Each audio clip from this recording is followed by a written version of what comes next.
ఇసుక అక్రమ రవాణా నాటుసారా అరికట్టాలని special enforcement bureau additional SP Subbaraju అన్నారు.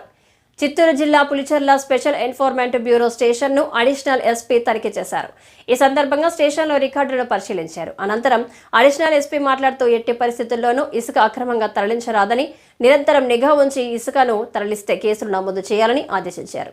గ్రామాలలో నిత్యం పర్యటిస్తూ నాటుసారా అరికట్టాలని, బెల్ట్ షాపులపై ఉక్కుపాదం మోపాలని అన్నారు. అడిషనల్ ఎస్పీ వెంట సిఐ శ్రీనివాసమూర్తి, ఎస్ఐ చైతన్య సిబ్బంది ఉన్నారు.